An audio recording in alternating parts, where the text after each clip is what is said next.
a company called e-bookers back in 97. He took that company to about $500 million valuation and exited back in 2004. Otherwise, he has been an MP of European Union and currently very active to take sustainability cause across the world. And he has a huge solar power plant in Romania and a big evangelist of sustainability. So it's my privilege to invite him as a speaker in this leadership series as we are doing this Thai Sustainability Summit in October first week. So I don't want to give too many anecdotes and stories since Dinesh is going to do his lifeline and Murali is going to ask a lot of questions that will be interesting to understand different facets of Dinesh Dhamija's journey. One of the biggest things that actually attracts me is that he's a big philanthropist, does a lot of charity in Delhi, and actually supports several clinics and schools in the outskirts of Delhi. And I know that he actually put in significant efforts in helping victims of COVID in India. I have been part of some discussions where he was sending masks and other medical equipment to India very recently. So it's a privilege and honor, Dinesh. Thank you very much for joining us. So Murli, it's up to you. Whenever you want, I can play the teaser video so that it connects to the session. Okay? Vamshi, are you ready now? Yes, sir. I am ready now. Yeah, Manohar, please go ahead and play the video. Sure, sir. 1 minute.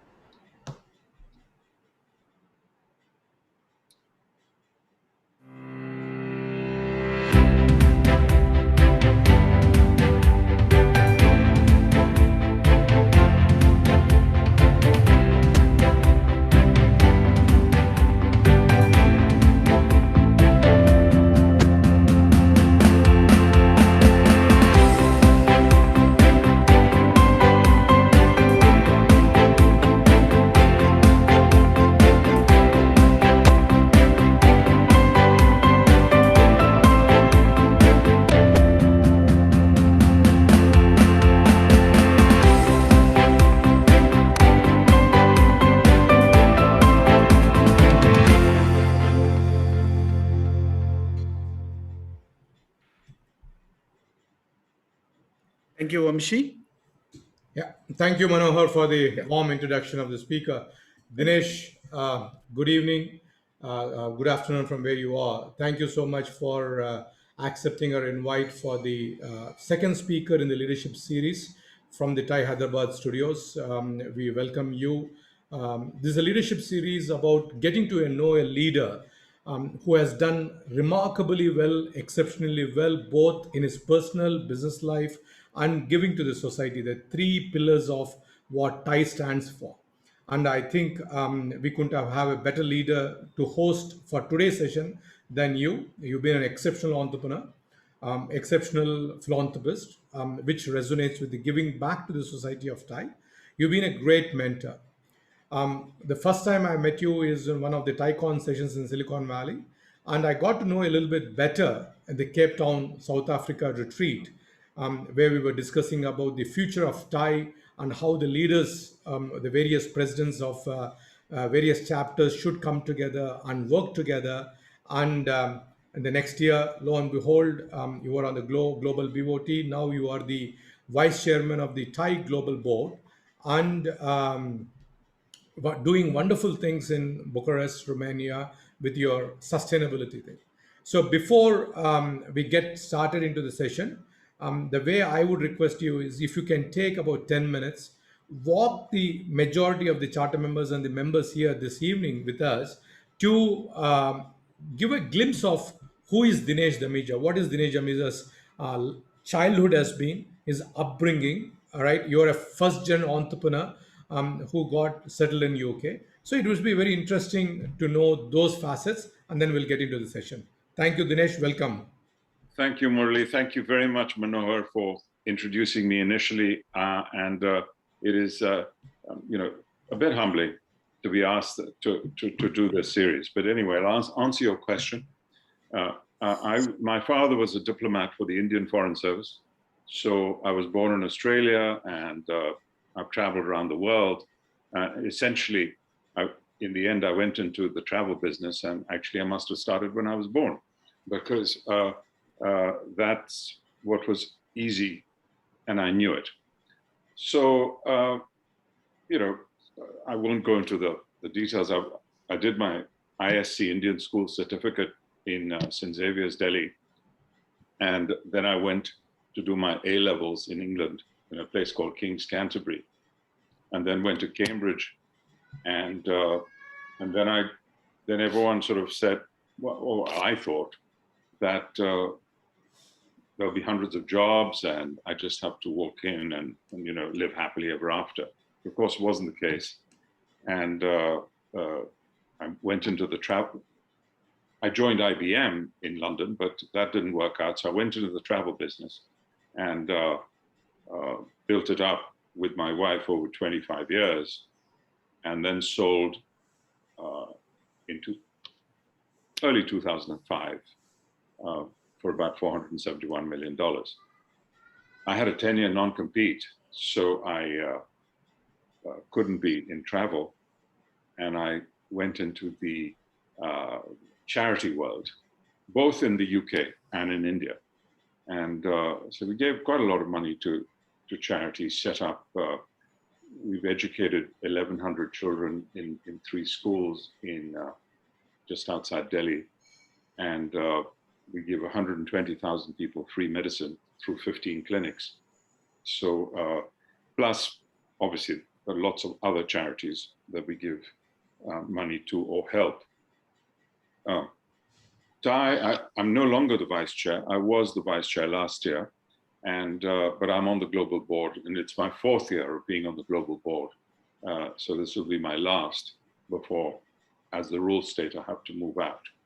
But I think that I've been lucky from a point of view of seeing what's going on in the world and trying to adapt and adopt that technology. And the place where I made money was the internet, because I was in a bricks and mortar travel agent. And then what happens is that I see all these travel agents who don't have shops and don't have physical presences all around the high streets of cities really doing well in the States. So I go and look at these guys, and these guys sort of say, you don't need shops and all that. And I said, no, this just cannot be. Anyway, went through one thing after another and came to the conclusion I could do this in the UK, but not only in the UK, why not in the whole of Europe? And that's what I did. Went public on the NASDAQ and on the London Stock Exchange. And our sales went up to $1 billion within 5 years. 1.6 million passengers, and then I sold at that time for nearly $500 million. And the Americans were quite keen to not only have a company with $1 billion of sales in the UK, but also in 10 other countries in Europe. So they were getting a population of 300 million people, like they had in the States. So, this could be taken up to quite a lot rather than just one country, UK. So I also had an outsource, a BPO in India, where I had 1,000 people. So that was a separate, there was a London Business School case study done on that BPO as to what we used to do. But I'll just give you one example. We used to take university graduates from each country, and take them to India for a year. And we went to to the Indian High Commission in Norway and said, we've got these 6 graduates who want to go to India to work. Can you please issue them with work permits? And they said, we don't know how to issue work permits. So we had to go to get them what we did in the Indian embassy in Sweden, bring them all the documents, and then they issued the work permits. Anyway, that's a small example. It's quite interesting. So please carry on. Yeah. So I mean, I can go into a lot of detail. Actually, I wrote my book because of COVID. I had nothing to do, so sitting at home. So I wrote a book which is going to be published. It's called Being a Travel Agent. It's called Book It. So, so anyway, that's coming out later on this year. But essentially, it's you guys, those who live in the States or who live outside India, who are Indian, have the same sort of, we've got to work hard. We're a first generation immigrant. We're a first generation entrepreneur. We've got to break the glass ceilings that we all had to. No one had gone public in 1999 in the UK or in 2000 in the UK. Who was an Indian, I think. No one had. Now, of course, there's everyone going public. Right. It's an easy thing, but at that time it was quite hard. And I remember being told a third-hand story about some guy in. By the way, I went public in New York first, NASDAQ. JP Morgan took me public. But the JP Morgan guys in London were saying, how can you get, and this was a third-hand story, so I'm not sure, how can you get an Indian to go public? I mean, how do we know what he's all about? Where is, what are his antecedents? Right. And all that sort of thing. And that was one of the good things that I went public in New York. Perhaps I wouldn't have been allowed to go public in London. In London. Yeah. But anyway, that's a story, a third-hand story. No, fantastic story, right, Dinesh? I mean, but looks like, right? I mean, even before TIE, I know we are at a TIE forum, but I do want to ask you about a different organization which seems to have quite a deeper impact on you, which is YPO. You seem to be quite into YPO, and I believe one of the biggest reasons for you to start eBookers is one of the trips which you took as part of being YPO to US and getting to know this internet thing. Is that a true story, or what, Yes, what is the reality? I'll tell you what happened. I used to go to Harvard, the President's Seminar. YPO has a President's Seminar for 1 week. And it's essentially 128 YPOs get together in 2 classes, and we all live together for a week. And, exchange ideas, etc. And I went to, I think it was 96, and there was a chap called William Salmon, a professor. Okay. And he's really, I really enjoyed his classes because he would make it interesting. There are some professors who are just damn good. So he said, ladies and gentlemen, did you know that the GDP of Zambia, Kuwait, and New Zealand is the same as the capitalization of Yahoo, AOL, and Amazon? And we said, what? I mean, this is, a whole country, and here are 3 companies, we haven't even heard of them. They just come in. And we said, everyone said, how can we get internetized? That's what started it off. And, but I'd attended a seminar at MIT, a similar seminar, the same year. And we talked about the internet, and they said, forget it. The internet's never going to work. We were talking MIT. We're not talking a small-time school. Yeah. Small-time school. Of course, they changed after a bit, but Harvard got it. And then I went to YPO University in San Francisco, where everyone on the West Coast, including Kleiner Perkins, the whole lot, except Bill Gates, were there. So Jeff Bezos was around, talking to everyone. It was just, and everyone was talking about how we can make millions in those days. Now, of course, it's billions. Billions. So if not trillions. So essentially, it was lateral thinking, seeing what's going on there, and trying to bring it to Europe. And of course, guys who used to work for me started Yatra.com in India. Right. And so their sales are, well, they asked me to join, but I couldn't because I had a non-compete. So it can be done anywhere, but now we know a lot. So then you hired a bunch of programmers from Romania. Which part of the world did you hire? Because there is some small story where there was no revenue for a few days, and suddenly there was a chimes or pings on your phone, which makes you wake up and say, "Hey, is this my own developers booking the revenue?" Well, no. What happened was that there was this agent, very small agent, in a place called Heilbronn in Germany, very near Stuttgart. Okay. And he was talking about the internet and wasting my time and everyone else's time by just talking too much about the internet, Okay. And he had this programmer, and he said, "Dinesh, why don't I sell you a franchise of my software for the UK?" And I said, "You must be joking." Oh, no. He says, "I'll only charge you 100,000 Deutschmarks in those days. There was no euro." And I said, "Forget it. You're going to waste my time and then take my money. Anyway, he then said, "Okay, I'll do it for free. You give me per booking 8 Deutschmarks, right?" I said, "Okay, there's a catch here. What catch is it? My time will be wasted. I'll not be able to do my other work, blah, blah, blah." Anyway, he says, "No, nothing.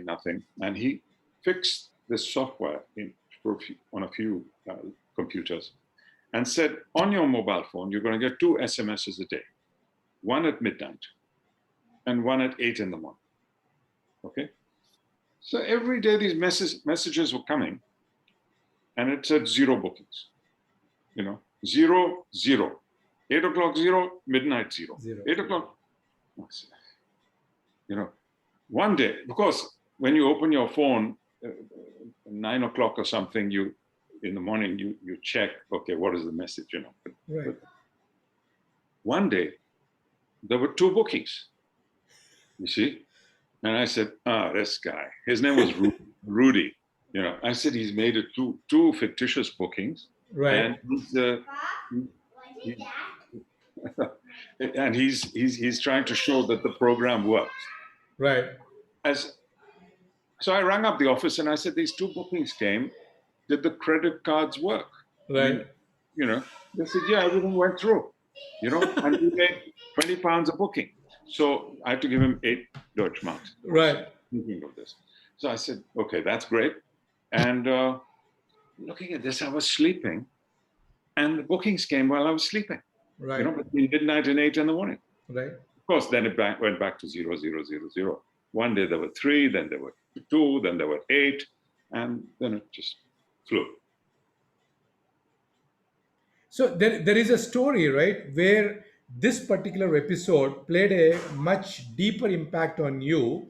Okay, if I can make revenue while you are sleeping, right? Then you said, okay, I need to make this exponentially higher so that I can continue to keep making this money, right? Yeah. So can you please explain that piece of it? Yeah. So the point here is very simple. That normally you have a shop or a call center, and it works for 8 hours a day or 10 hours a day or whatever it is. When you open the shop and you close the shop, but you still have to pay rent for 24 hours. Right. Here, you work the business 24 hours too.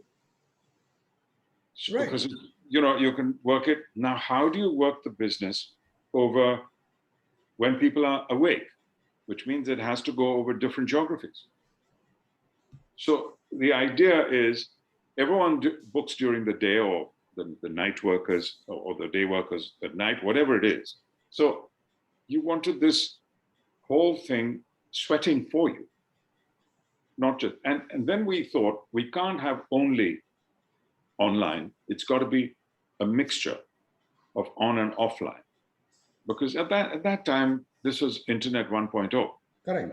Correct. So people wanted to come and see if you existed before they booked online, So those were the considerations. But what was the epiphany, right? I mean, how did you think that, okay, I am paying for this infrastructure? I mean, see, typically all the entrepreneurs today, the 46 of them who have joined this call are thinking like a very lateral thinking, right? I mean, okay, I have 10 hours, but you just did not think sequentially, said, okay, how do I maximize my assets? See, today asset realization is industry. Whether you talk about Uber, Ola, Airbnb, these are all asset realization companies. You had applied that formula, or you have realized that formula much, much earlier.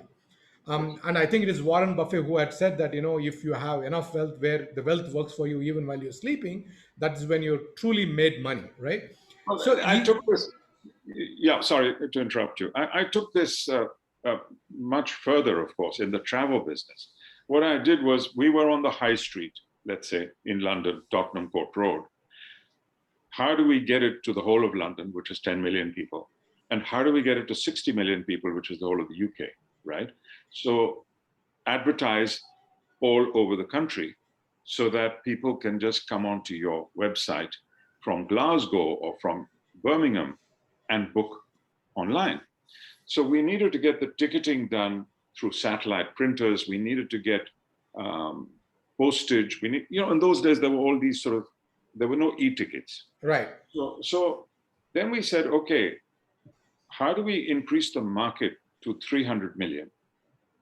So we said Germany, France, Holland, all the northern countries. And then we found that the southern countries, the Mediterranean countries, had a different booking timetable. They always travel in August, because August was a month of holidays. So their booking was in different periods. So cash flow was better, or is more the same across the year if you had the south and the north. Right. And then you said, okay, now if we do a BPO in India, and all the bookings that come at the day before are queued to India, right? So we had small offices in every European country because you needed an IATA license in every country. Right. You see, Ghana have one IATA license.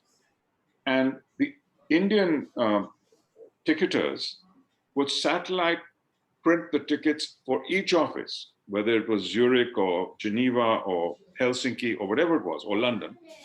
And as they were 4 or 5 hours ahead, they would, when we arrived in our offices in Europe, the tickets were already printed and lying on the floor, or in a tray. Right. So we were using 5 hours ahead, because India is 5 hours ahead with the UK, or 4 hours ahead with Europe, to utilize that. So all these synergies you only think of once you do. So it looks like, because in order for you to get marketing, sales, operational efficiency, logistics, different time zone efficiencies, all this thing, you should be like thinking like a rishi, right? I mean, like the Indian word for sage, with no other preoccupation but e-bookers, the only occupation, right? Is that the case? Yes. How did the family come into picture? How did kids come into picture? I mean, can you please? Oh no, the kids didn't. My wife and I worked together, and we started the business together in 1980, the bricks and mortar business. So we worked together, and of course we had 2,000 people working for us by the time we ended.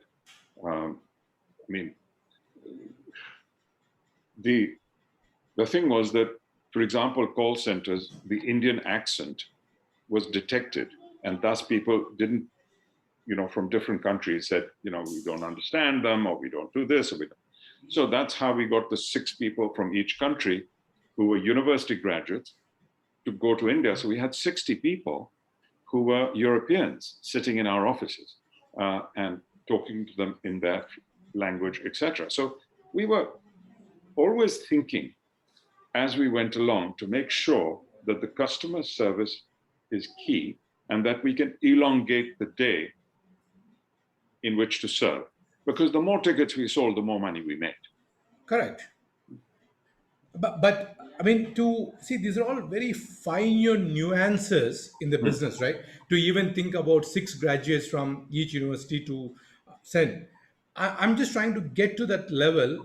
How did that, even that thought, right, come to you? I mean, is it you? Is it your wife? Who gave you that? We decided to have a BPO in India, and we had a guy called, a second cousin of mine called Prashant Sani, who's a chartered accountant, brilliant guy. And he said, we need, we did a lot of innovations. So for example, we told these guys that you're going to get, first of all, you will have Indian salaries, not European salaries. Secondly, your accommodation is free. And we showed the accommodation and the McDonald's like in one picture. He said, this is the place I'm going because I need McDonald's. That's it. You know? And instead of them smoking and being high on a hill, like Rastas or whatever, these guys said, we've got a job. We'll be meeting a lot of other Indians, our age. We're in the same thing. So they were very happy with that. And then we said, we'll guarantee you a job in our own office in, let's say, Helsinki or Stockholm or wherever. So that when you come back, you have a job as well. So when we applied on our website in Helsinki, for example, for 6 people, 150 people applied. Wow. All graduates, So who wants to stay for 6 months in the night there? Right. Absolutely. No. So it's a fantastic thought process, right? So when I'm asking you these questions, I'm asking on behalf of all these 40 entrepreneurs. See, you will get one small thought, right? And you seem to have found a way to amplify these thoughts on a regular basis, right? So do you do meditation? What is your kick? I mean, do you do other stuff, psychedelics? I mean, what is it which got you to that level of high achievement? Well, it's actually when you're in a corner, because your expenses are usually higher when you set up an internet company, because you've got to have a full service company, yet it cannot be totally computerized. In those days, it's got to be. I mean, for example, when we brought the internet the first time, when I was telling you 0, 2, 4, those tickets, there was almost a revolt, like a hartal in the office, because I had about 200 people there, and they said, our jobs are going to be taken away. Right. I said, listen, guys, it's only 6 computers. We'll put them on the 3rd floor, and 6 computers, and from each of your teams, just give us one person to be there. Right. So of course they gave us the worst person that you could find, in their own teams. They said, yeah, he can't produce a thing. Let him go to the internet department, Of course, lo and behold, 2 months later, the internet department was the best team. It was producing. Yeah. So now what happens is, then there was a real panic, because they said, yeah, this is amazing. Well, now we're going to go. We're all going to go. And I said, no. When is there a time, and of course I have to talk to people, when new technology has not increased jobs? It's always increased jobs and better jobs, So anyway, those are things. I mean, in Delhi, for example, a lot of BPOs, and there was a big attrition rate. And so the attrition rate was like 60%. Correct. Right. So you just said, hang on, how are we going to deal with this? And we were paying 3 times more in salary than in the normal travel agency. Right. Because we could afford it, right? So of course we had some good people joining, but everyone was copying us. So it was very, so we started a thing called Travel Guru. Now Travel Guru was a school, but it wasn't a school. It was like we had to hire 30 people every month or 40 people every month. So the first was an interview on the phone because they're talking on the phone. So we just want to know. Second was an online interview. There was a test, time, geography, this, that, and the other. And we said the guys who come on the top, 25% are almost certainly taken. The next guys we will see, and so on and so forth. So we solved the attrition problem. And of course, we would then start like GE.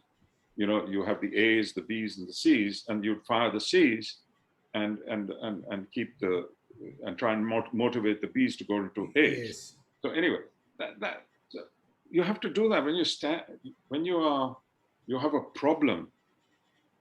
You have to have a solution, and it comes. No, we've all got brains, and our brains are not. My brain is not much more than anyone else's. We've all got brains. We're trying to make a living here. Yeah, so you need to tune that brain, right? So I'm just asking, how any special exercises which you did? I do. I really admire Sadhguru Jaggi Vasudev, and I've been to Coimbatore a few times. I was going to ask you. You stole my thunder, so I'm going to jump on. So I was told that you are one of the few people who he has shared his personal number. You are either you are in his WhatsApp or he is in your WhatsApp. So what is the story there? Can you please give me a little insight on that? Well, I met him in 2007 or 8. He came to London. He'd just spoken in Davos, and the head of Apex, which is a 12 billion pound PE fund, invited us for dinner in Benares restaurant in London, Berkeley Square. And I'm sure they couldn't find too many because Martin Haluza, who was the CEO of Apex, had met him in Davos and said, "I'll give you dinner," and so on. And then we made friends with him, and whenever he comes to the UK, he stays with us. Now, there is not because I made good friends. It's just that he loves playing golf. Okay. And I live on a golf course. Oh, fantastic. So it's called Wentworth. But anyway, so I live there. And he says, "Okay, Dinesh, let's go." And I'm sure he feels like I don't talk anything with him. It's just that he feels peace and quiet. And we play 4 hours or 3.5 hours of golf and, come back. And of course, we have my wife looks after him from his food point of view, whatever he wants, etc. So that way he's good. But WhatsApp, anyone can get. No, I mean, I'm just in a lighter mode. Yeah. So it seems to you have become good friends. By the way, Thai Hyderabad is the only chapter in the global. We have a Thai Eagles. We have 38 golfers. Really? Yes, 38 golfers. One of the largest golfing charter member community in the Thai global fraternity. Very proud of it. I wanted to show off. And I'm sure that that isn't the best, but I had a handicap of 5. So so there are a couple of golfers in our Thai Eagles who are in and thereabouts that handicap. So good. Now I'm 18. No. You are coming to Hyderabad in October for the Thai Sustainability Summit, right? So now I want to quickly ask you like a small rapid fire kind of a questions. All right. Before we jump into the sustainability area, your new passion, right? The quick question is that you got this money within 5 years. You made close to $500 million, right? I'm pretty sure a lot of your relatives, a lot of your kids would come running to you about the money point of view. Can you please give a little insight, maybe not too much? How did you handle that? Because I'm pretty sure quite a few charter members of that age where they have grown up kids, they do want to see how to handle the newly gotten wealth, right? Okay. So first of all, I didn't get 471 million. I got about just over 200 million. Very humble, Dinesh. Very humble. Thank you. No, that was my share of because we'd sold the rest. So let's not start from 500. We are at 200. Okay. Then what you do is every bank and banker approaches you. So I had about 35, 40 banks, and they all say the same thing. You must diversify to keep your wealth and all this sort of thing. And anyway, you make some good decisions and you make some bad decisions, but that's another story of how to deal with banks. Right. No, of course, I didn't. I made my mistakes. Sometimes they were right and sometimes I was right. But it's your choices that are the problem. So I think that this is the way you. Then we said, okay, the interest rates were high in those days, so we could just live quite happily on the interest. And then they went down. And then, of course, we had the 2007, 8, 9 crash. At that time, I'd invested in Romania because they were joining the EU in 2007. And so I said, yeah, the financial markets might melt, but at least we'll buy some land and there'll be food we can grow. So I bought 900 acres of land here. I bought some forests as well, 400 acres and stuff like that. So I was just doing things which were completely different. Of course, the world didn't melt and I've still got the land. Yeah. And which has increased substantially. Well, it didn't actually, it went down, because of the problems. But when I went as an MP to the European Union, I found this sustainability, this green energy thing. And I said, what am I doing growing wheat when I can plaster all the land with solar panels? Right. So that's what we're doing. So fantastic, like a great segue, right? By the way, how many kids do you have, Dinesh? Two sons. Both of them. And what are they doing? Well, the 42 and 41. Okay. And one's a day trader. Yeah. And he's quite successful. I mean, I don't think much of day traders, right. But after seeing the P&L, I think that it's not just luck, Yeah. So he got father's genes. Yeah, perhaps, yes. But and my second son, he's more into physics. He's into I think he's taken the easier way out in life. This is my view. He thinks not. And by the way, there's a story. When we sold for just under $500 million, right? I mean, one of my sons came to me and said, "Dad, what a blunder you've made." So I said, "Well, what did I do?" He says, "I would have sold it for $2 billion." I said, "You start your own company and you sell it for $2 billion." Right. I'll be happy for you. No, great. So now you say quite a few occasions that the sustainability is like the new internet of 90s or early 90s, right? It is a gold mine to be tapped, or which is good for the climate, which is good for the society in which we are living in, and it's also good for the banks, right?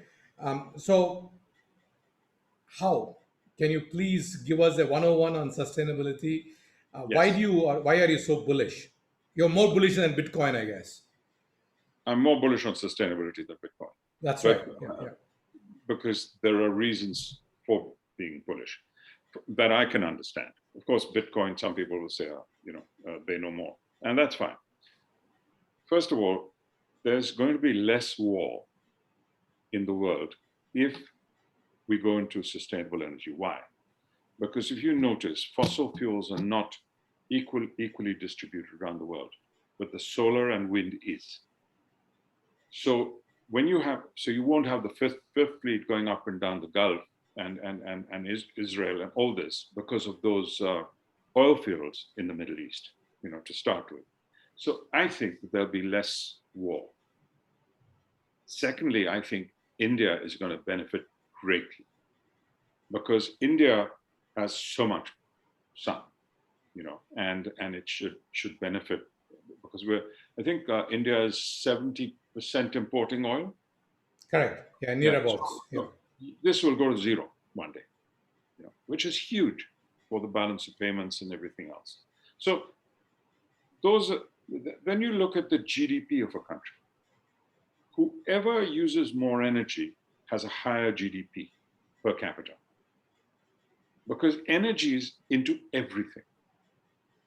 So if you see the United States, they're the largest GDP per capita in the world. That's $60,000 or something. Right.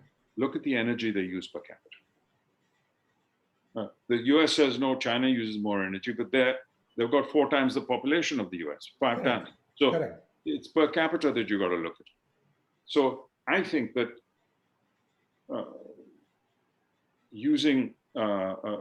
when India gets this energy through wind and solar, but mainly solar, its GDP will go from 3 trillion up to 10 or 12 trillion. I don't know in how long, but the US is 20 trillion. Right. The EU is 20 trillion. China is 15 trillion. Of course, China was in 92 the same as us. Now it's 3 times bigger than us. Sorry, 5 times bigger than us. And something or the other, this is one way of getting the Indian GDP up. So those were my main reasons. Now you look at it from a point of view of the whole of Europe, let's say, and you see the northern countries, they have a lot of wind, and the southern countries have a lot of sun. So if you have a European grid, and by the way, wind works at night and wind works in the winters. Right. Solar works during the day and solar works in the summers. That's the general principle. Of course, it works all the time. So you can have grid sourcing of energy right across Europe. Then you don't have to rely on Russian gas if there's a political problem. But so a smaller entrepreneur, right? I mean, see, Dinesh made 200 million, 15 years ago. So he had multiples of it. So now he's investing that money. So is sustainability a rich man's game, or any entrepreneur can jump into this game and be successful? What are the opportunities All there? right. So I have, as I said, 900 acres of land here in Romania. I'm in Romania, by the way, guys. Right. And I want to plaster it with solar panels, correct? And I obviously want the most powerful solar panels, so that the space can be used more effectively for more power. And the calculations are that we'll get to about 340 megawatts of power in this period, and the Chinese have 7 of the 10 largest companies in the world making solar panels and inverters are Chinese. So their R&D is by far better than anywhere else in the world. So most likely we'll be sourcing the panels from there. And I don't know what is being used in India, but I was told, I think Sumant Sinha was talking to our Thai lot in London, and he said 300 to 400 kilowatts panels. Okay. Well, we can get 600 kilowatt panels from China. Right. So it's really, so this is a 200 million euro project, okay? I don't have 200 million to put into this project. So the European Union is saying this is a priority to the banks. So the banks are turning around and saying, okay, we'll give you 70% subject to conditions. So out of 200 million, 140 million are raised. You have to raise the 30%, right, which is 60 million. Now, okay, you don't have 60 million. You can get partners. You can go public. You can raise the money through private equity. You can do lots of things to do this, to get your 200. Now, you don't have to do 200. I'm slicing it up in phases. So the first phase is 80 million. Not because I can't raise the money, it's because we can't get permissions at the same time. Some lands you can get permissions faster than other lands, right? So 80 million, once that is done, the other one becomes easier and the other one becomes easier to make it 200 million. So I think ambition is more important. Raising the money will come. So on that note, Dinesh, I think we are about 10 minutes to the 8. I would like to open the question, session questions from the audience. And then while I continue this dialogue with you, I must say though, while I open this session for the questions from the audience, it's been a quite an easy 15 minutes of conversation, or the discussion which we both had, and fantastic. And I think I can go for another hour without any problem, because we haven't touched on quite a few things from the research which I have done about you. Like membership of the Delhi Golf Club. Exactly. I mean, Wimbledon, Delhi Golf Club, Gymkhana. So I have to get there. So, guys, do you guys have any questions? I want to take one or two questions from you guys. So unmute yourself, introduce yourself, and ask a question.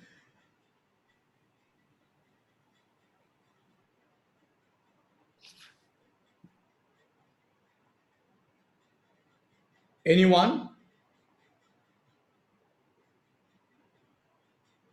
Going once?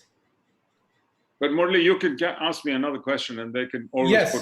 put question on that. So as I was asking you, Dinesh, getting a membership in Delhi Golf Club, right, is one of the most challenging things being in India, right?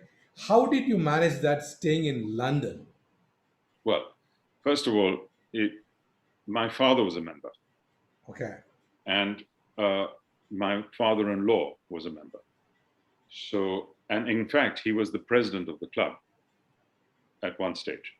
Having said that, that still doesn't make it easy, because I became a B member in 74 or 75. Oh. And but I used to play golf. So, as a playing, but I think my handicap was down to about, at university I was down to 5. So, Wow. down to that sort of thing. So the point here was that B member was easy. But from B to A, which means voting rights, Right. is very, so in 2007, I became a member, A member. So from 74 to 2007 it took. Quite a long time. Oh yeah. Oh yeah. And same thing I'm assuming with Gymkhana as well? Totally. Delhi Gymkhana Club is the same. But the average age at the Delhi Golf Club is over 80. And because that's it. And the same in Gymkhana. Yeah, now, because you play 9 holes in the Delhi Golf Club, it's 3 hours for 9 holes.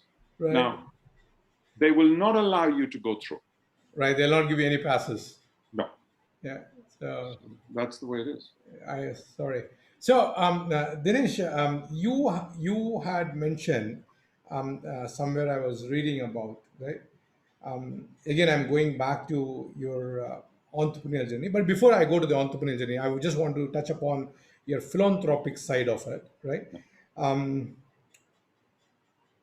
You're born in Australia, you studied in London, but why the ties to India? What was that thread which was connecting to you? I know your parents are Indians, but you are not, right? From all practical purposes, right?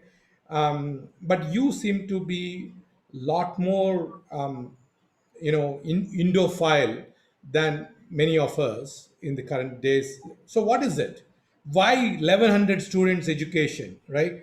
Why give away more than $4 million, right? Why all these things? So the reason is that my brother-in-law, who was my wife's brother, Ajay, he was actually India's ambassador to Moscow and lives in Delhi.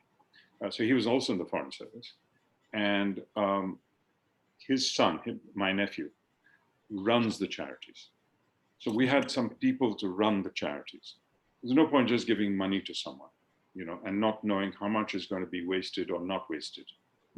It's better to make sure that, and I think it's their rate, I might be wrong, is 5% goes on admin, and 95 goes direct to the people, which is what you want. And there are some charities that I know that are 30% go to the people running the charities and 70 go to the people. So that is the reason, number one. Number two, all my family and all my wife's family based in India, except we're the black sheep living in India. So again, there is that thing. Then there's also the Thai thing, connection, and many other connections. But the last one was in the European Parliament. There were some, and I won't name them, some different types of people who were against India.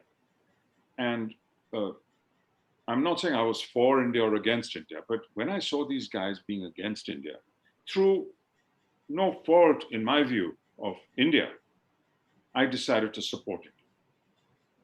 So, for example, when the Kashmir laws were changed, where I think 376 or something, Right. Article 3. Then there was the people, the Rohingyas and people coming from Bangladesh into India. And India was saying that I don't want to go into the details, but the point was that these were being used by people in parliament to have debates and Against India. Against India. And Mr. Modi was coming in March 2020, so we were in January, and saying that, I think it was for a trade deal or whatever it was. Excuse me. And these guys were saying, no trade deal with India because of this thing and that thing. So we have to. Right. So sorry to interrupt you. No. At that particular point, I'm pretty sure two people will ask questions on. I just Pradeep Mittal and Shyam Pal Reddy. So while they're getting ready with their questions, Dr. Kiran Chakravartila has raised his question. Dr. Kiran, you may unmute yourself and ask the question. Hi. Thanks, Murali, and thanks, Mr. Dinesh.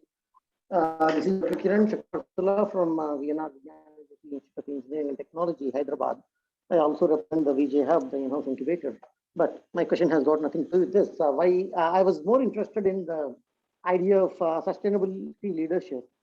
In the recently, when I was reading through the World Economic Forum report, they say that sustainability was seen as a cost earlier, but now, thanks to the industrial revolution, the fourth industrial revolution, sustainability is seen.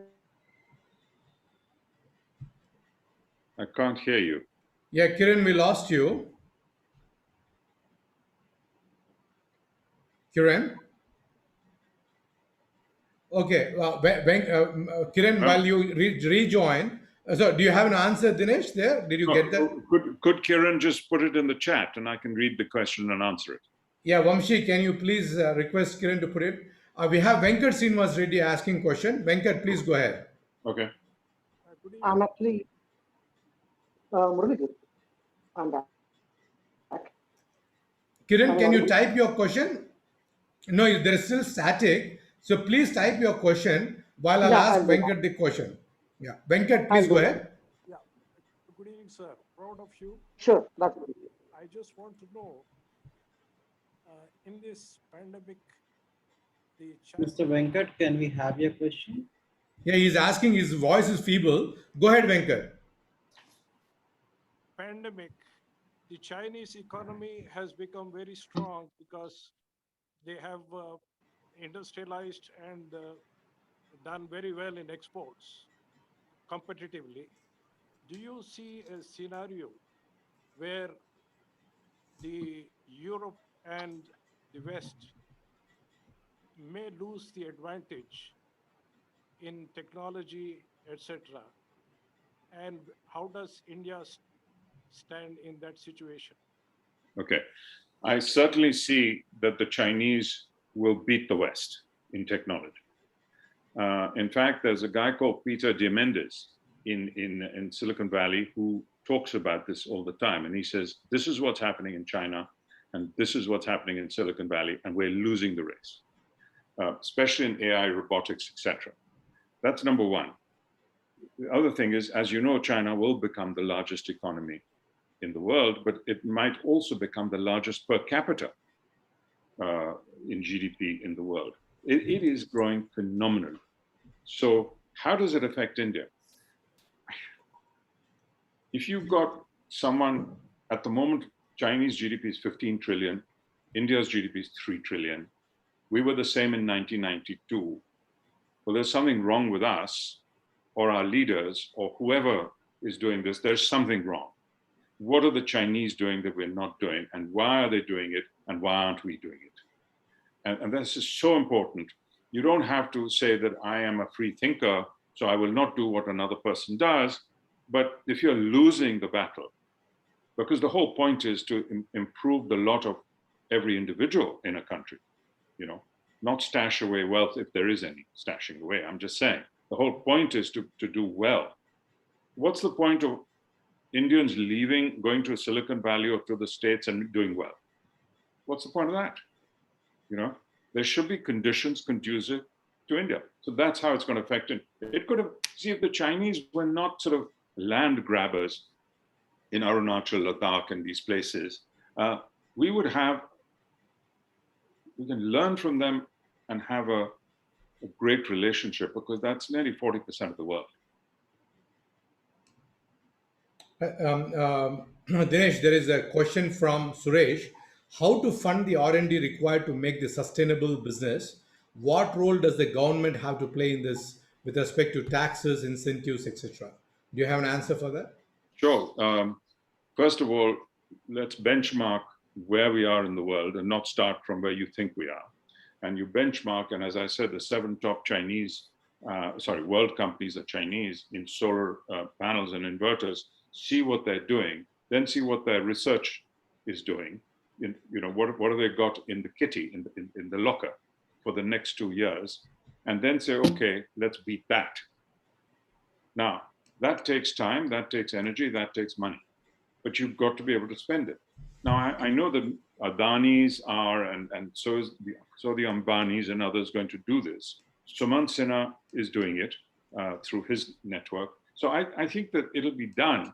It's just that it's not in an organized manner, because the moment the government takes on anything, they don't know how to run a business, you know, and that's why it falls flat. But in the Chinese case, I'm not sure if the government does or doesn't, but they make it so conducive to run a business that everyone does well. And of course, if you do too well, then you have Jack Ma's situation. But that's that. And then there's Kiran's question, right? He still sees that few of the countries cannot afford this cost, right? The sustainable practices add costs that developing countries cannot always afford. So how can sustainability be made a viable opportunity for these countries, growing economies? As you know, that solar and wind are cheaper now than fossil fuels, than coal and other nuclear and other things. Now, people might say, oh, nuclear, no. It's also the spent fuel that has to be put in the earth, which has a half-life of 100 years. So you have to take all the costs into account with solar and wind as well. If it's cheaper, it makes sense. I mean, if we got coal plants going and polluting, rather than you have solar, and there's so much solar, abundance of solar. The moment you put up the plant, that's the end of that, almost, of expenses. You know, you have O&M costs, etc. But every developing country can allow outside entrepreneurs, right, to come in, put the investment in, and that's what the Chinese did. They became the factory of the world. So the Americans would come in, they would learn the technology that the Americans were putting in, then copy it themselves. Right. What's wrong with that? Absolutely. Yeah. You know, there's sun. You allow everyone, you allow the Chinese to come in. Well, let them take the profits, but we will learn. Absolutely. I agree. So this thing, oh no, we are Indian. This thing about NRIs and and foreigners can't buy agricultural land in India. Why? Well, are we going to take it on our shoulders back to London or to Silicon Valley? What are we going to do? We'll put investment in. oh, but there are so many people tilling the soil and all that, and they'll be out of jobs. In fact, we'll create jobs. But they are saying no to agricultural land.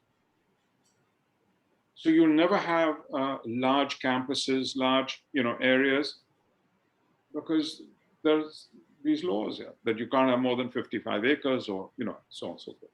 So what is your last advice to the government and the fellow entrepreneurs from Hyderabad before you come to Hyderabad in October first week?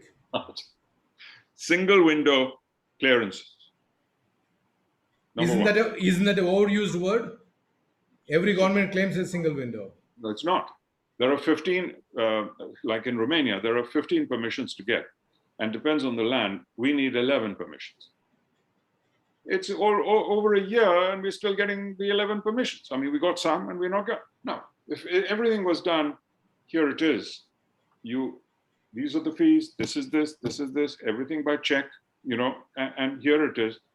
Go and do whatever you have to do. Of course, this business of the civil servants controlling the businessman because they feel the businessman is a crook is wrong. Coming from a civil servant's son, that's a very powerful statement, Dinesh. Well, thank God my father's in the Foreign Office. I mean, still. And my father-in-law was in the army. So, Dinesh, last but not the least, have you booked your tickets to Hyderabad for the week of October, 3rd to 4th? I have not. So you are going to. But the point is that let India's COVID situation stabilize, which it is, I think. Yes, it does. But you see, at the moment, I'm expecting you guys to come to the UK. Well, our president is going to lead the trade delegation and will come there. We have quite a few entrepreneurs, as I mentioned, Shampal Reddy and Pradeep Mittal and few others who got their recent exits. They're ready to, bring the suitcases, the briefcases with them along. But the Indian cricket team is in the UK. That test match is going on. It's nice summer weather. What else? Yeah. No, we look forward to you hosting us there, definitely, and continue this dialogue a little bit longer. One question, actually, Murali, if it's not too late. If it's late, it's okay. Next time. No, for you, Sham, I will make an exception. Please go ahead. Thank you. So thanks for your time today, Dinesh. Your life story is very inspiring from both business point of view and the giving back to community point of view. Hopefully we'll get to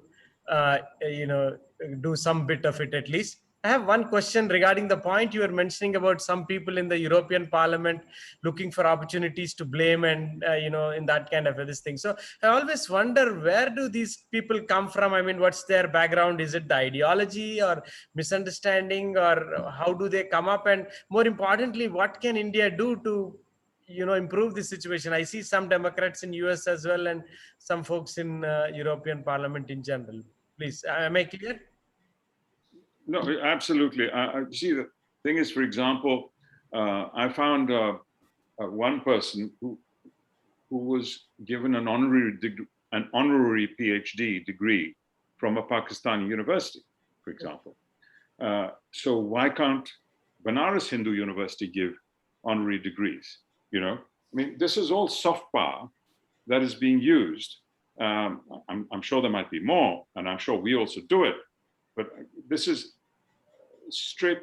So, for example, the Greens, they said that, this carbon emissions of India, we can't do a trade deal with them because of the carbon emissions. And so I did some research and I came to the findings were 7% of total world emissions are from India and 9% are from Europe. Right? And India has 2.5 times to 3 times the population of Europe. Yeah. And India has 400 million people that don't have electricity and running water. So I went to the leaders of these guys and I said, guys, this is the statistics, this is the etymology. Oh, okay. No, but what about their social, not social welfare, the way they treat people in prison and the social side, which is so horrible.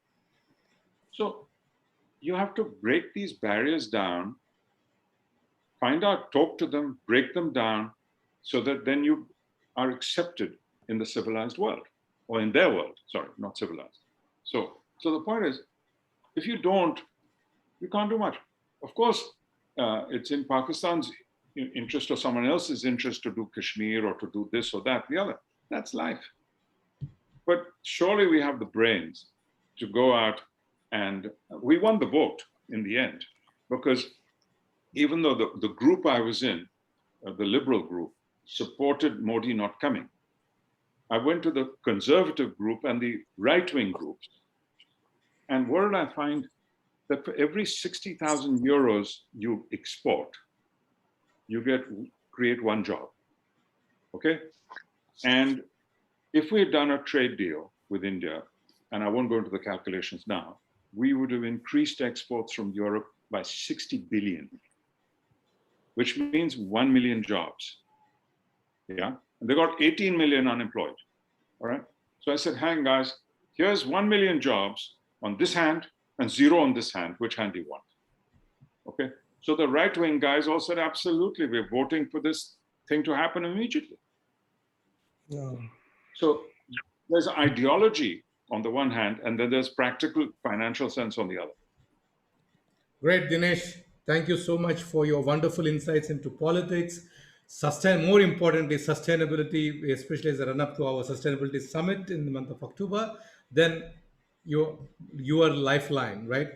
Being a cornerstone ticket seller to the Europe's largest, getting listed on New York Stock Exchange, selling it to less than $500 million, you know, and enabling you to do a lot more philanthropic in the coming days. Fantastic. I do truly wish to see you in person in the month of October in Hyderabad, so we can play a couple of rounds of golf. That's my personal agenda, and then get to know you a little bit more. So thanks again. Sorry to interrupt you, but you know, my mother's 93 in Delhi, and I haven't been to Delhi for 2 years. Wow. So that's the first stop. Then Absolutely. Absolutely. No, I will never take away your priorities from seeing a mom, right? So that's always mom is for anyone listening, right? Mom should be the top priority, and I will respect that. But otherwise, I would like to see you here in Hyderabad. With that note, thank you for your joining us from Bucharest, Romania. Thank you for your time. Signing off from the studios of Thai Hyderabad. Bye. Cheers. Bye-bye. Thank you. Yeah. Thank you, Murali sir. Thank You, everyone. Thank you, Dhamija sir, for joining in. I would request everyone to please share your feedback. The link has been shared on the chat window. Murali sir, with your permission, closing the call. Yeah.